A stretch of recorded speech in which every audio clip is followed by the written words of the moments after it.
Omwami wa Sheebah Karungi akawaŋŋamudde ebifaananyi ebirala byo bifulumye ogenda kubanga ate obifuna mu maaso awo. Ex wa Chosen Becky awo omwami Dictator Amiriye teyeejjusaamu wadde n'akatono nabyo ogenda kubanga oyongera obbimanya mu maaso awo. Fiye Mutoni mukazi wattu depression emutta oluvannyuma lwa MC Kati okuvaayo n'ayasanguza ebyama byabwe naye ogenda kubanga omulaba mu maaso awo. Lydia Jasmine naye talubuzeemu. Baabano abantu abeegomba Sheebah Karungi olw'enneeyisaaye olw'okunywerera ku kigambo kye yayogera nti ye tayagala musajja kumuwasa ayagala kubeera mu maka ge. Mugamba mutya mwasibye mutya kansuubire nti muli bulungi ba mikwano ng'enkola yaffe mbasaba vidiyo nomukimpe like era n'ensaba gwena atannaba kusubscribinga wano ku Suuvira News Extra nti mukwano subscribinga era onyige ne mu notification bell olemesebwanga byonna byemba nteekayo wano ku Suuvira News Extra. Nnyo okusabirako mmwe n'abalwadde abakosefukosefu tisaba ekisa kya Mukama ate kibatuukeko ba mikwano. Suuvi Airport Pickup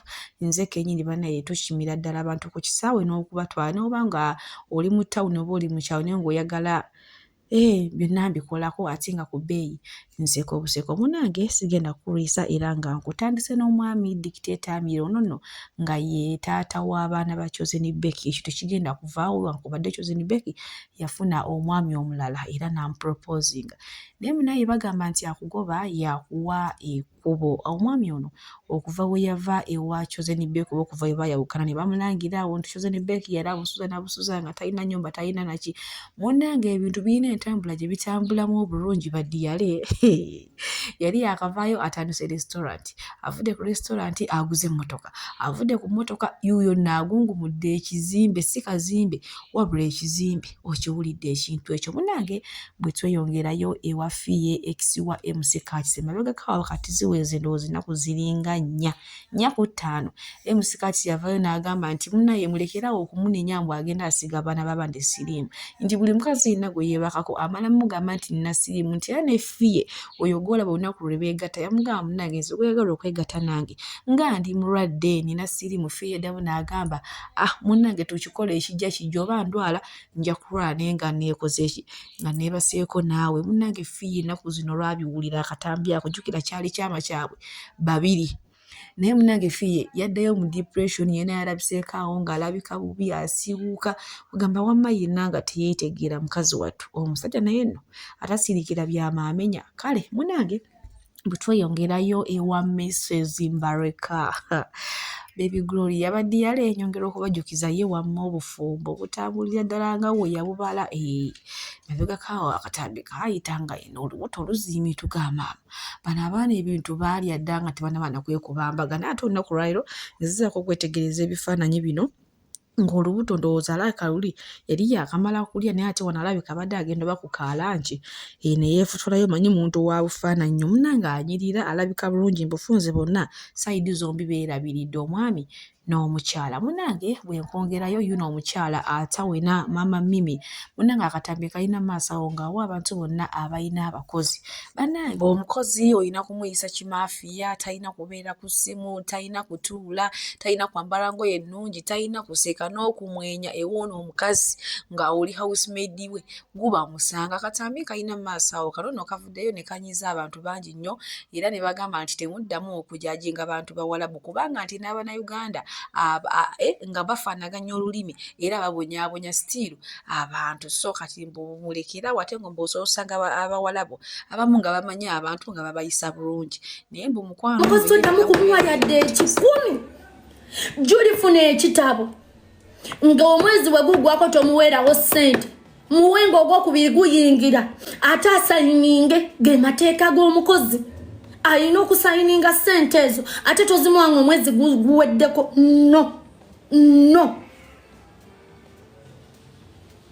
nedda muwenga omwezi omulala guyingira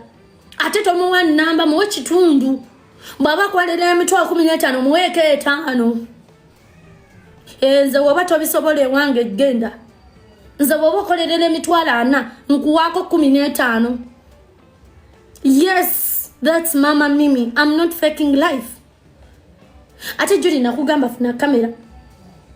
kati singa tewabaddewo bakiwadde omwana wo kikutte omwana kimuwadde emmere empolu kikutte omwana kimuwadde envenzi nnyogoga omwana abaana baffe ab'omulembe guno tufuba nnyo okulaba nga abaana baffe tebalwala abaana baffe bannange singa gwe gundi gwe wabadde mwana mu nnyumba yange gwe. Abantu bangi banyiize nnyo oluvannyuma lw'okulaba akatambi ka maama Mimi nga ye yeewera enkolokooto eri abakozi oba kale tubatwale ba housemaid. Ne bagamba bannange mutenda bawala bu mitima mibi naye ate ono ye ng'asusse ng'ali bulala kubanga ebigambo byokka ate alaga nti byonna by'ayogera ali serious bannange naye ng'awo we tuli.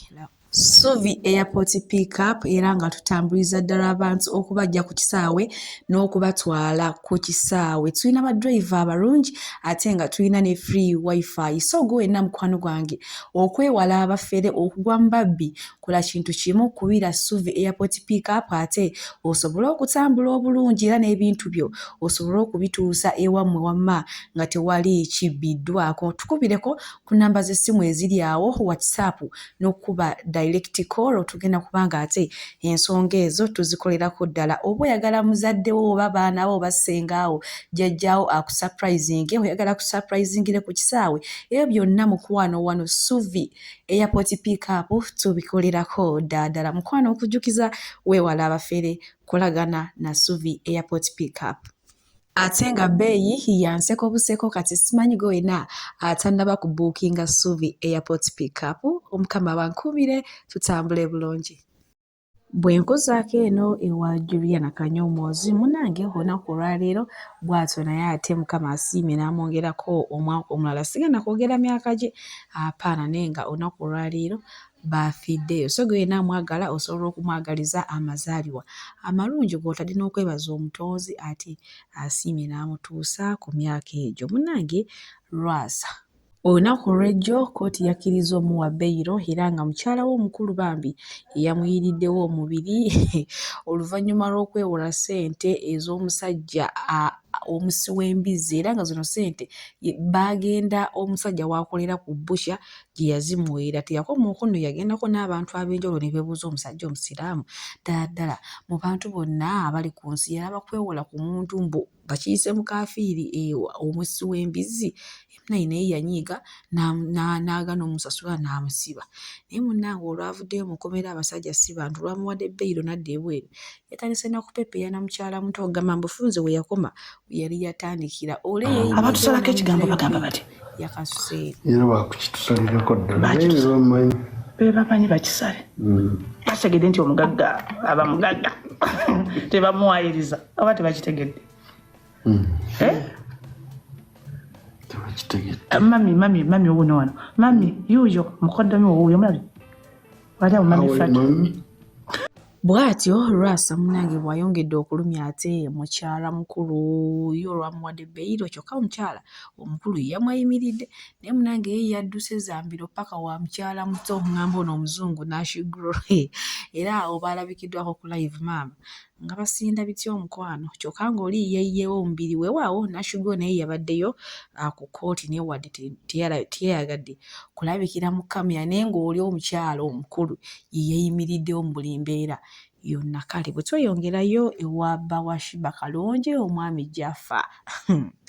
bannange n'abatokumuka omugambo simanyi nakumanya ndowooza byabazidda ku matama. Shiba Kalonji yanoonya amaka g'abandi omukazi omukulu amenye bisimanyi biki ne bw'oliawo bwayitingana ku Bashiba Kalonji ng'alinga nga bambi eyeewolereza kye tutamanya oba byali bipange ezo odiyo oba tebyali bipange kuba ye Shiba Kalonji tavangayo nga ye omuntu ntumulaba ng'ali mu katambi nti akyogereko. Munnange nno omwami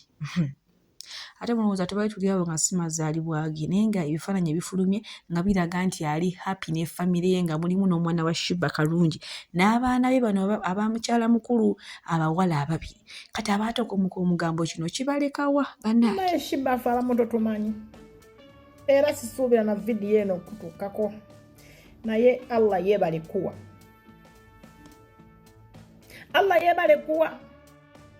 Allah yakuwa omusajja, that is an ideal man. Abasajja mwenna mukope Bawashiba teyemanyiriza mu bantu taseka watagwanidde tayogera watagwanidde saizi kyekyo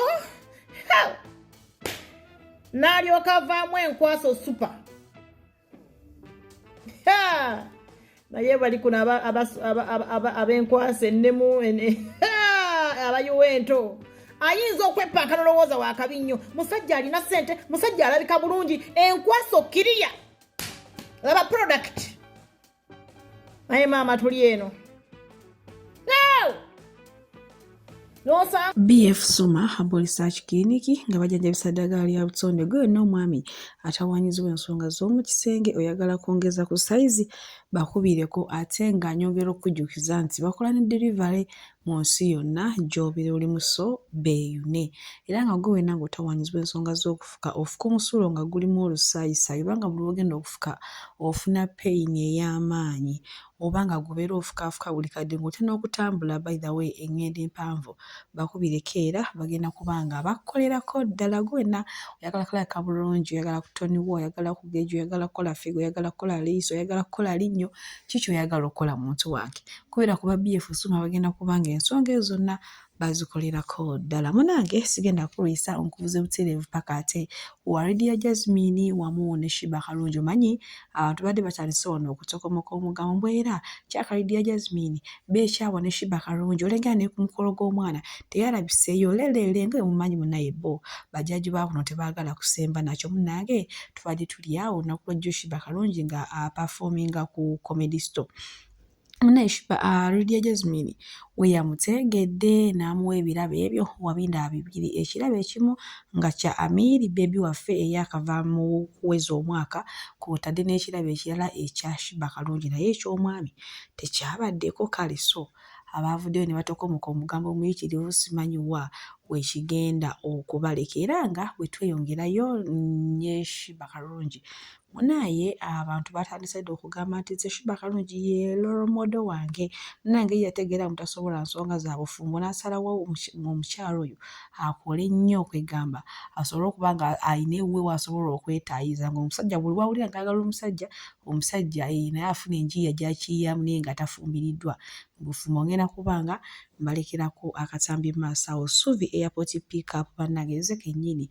tukima abantu ku kisaawe ate era tujja abantu ku kisaawe annange nze lolo modo wange mu bufumbo bamuyita Shiba Kalungi yayogera amazima n'agamba Shiba nekkakkanya nemmanya sirina mpisa za bufumbo nemmanya ekyokukola kwekolerera sirina mpisa sigenda sobola bufumbo banaye nabikolako naye era nalemererwa lwansonga nali neekaka empisa zange ezindi munda teziŋŋanyisa kunjooga kunninnyako kutuuka ku ekyo era zaamaliriza ne zeeyerula ne zivaayo imagine nobeera n'abaana ewaka nga taata waabwe tebamulabako naye ku weekend lwatakola lwe balina olaba ku taata waabwe mbono ye taata waffe ng'agenda asibe mu bubaala bw'oko kyalo akomewo ng'atamidde ng'ayingira kisenge nga yeebaka abaana bamala omwezi nga taata waabwe tebamulabangako tebamanyi oba ali mu Uganda naye nga mwali ajja kiraafuluma kiro abamu nno balina n'omuze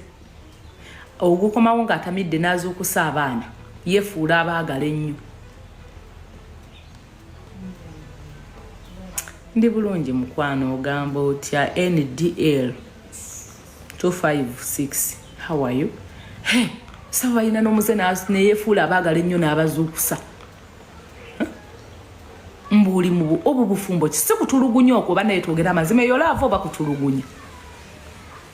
eyo laavu oba kutulugunya abalungi abatuwuliriza era abatulaba olunaku olwaleero tukyaddeko ewa Sheikh Ashraf Dembe sebo nsanyusa okubalaba amannya agange yezeseeka Ashraf Dembe akola ku bizibu by'enjawulo omuntu singa aba alina ebirwadde tumusomereddwa tumuwa amazzi ga lukuya nga bw'obadde ogalaba tugenda abantu ku kyoto ne twokya emizimu emibi egibabaamu n'okulomba edduwa abantu singa abeera ng'ali wano atuuse sobola okumulombera edduwa ne waba atatuuse nga mpadde amanya gene ngali wala manetaze enamba yange yeno eri 0707763711 namwe banyinaffe abali ebweru oyagala okuba nti oyagala okulombera ku dduwa ng'olina ebizibu visa zibuze amakaga kolongotana sente zikola zimpita mu ngalo ojja kumpereza ekifaananyi kyo n'amanyago ebyo byokka bijja kummala nja kukulombera edduwa ojja kutereera olunaku olusembayo mu mwezi mba n'edduwa eyawamu ffenna n'abalwadde bange abakadde n'abapya. Assalamu alaikum warahmatullahi wabarakatuh.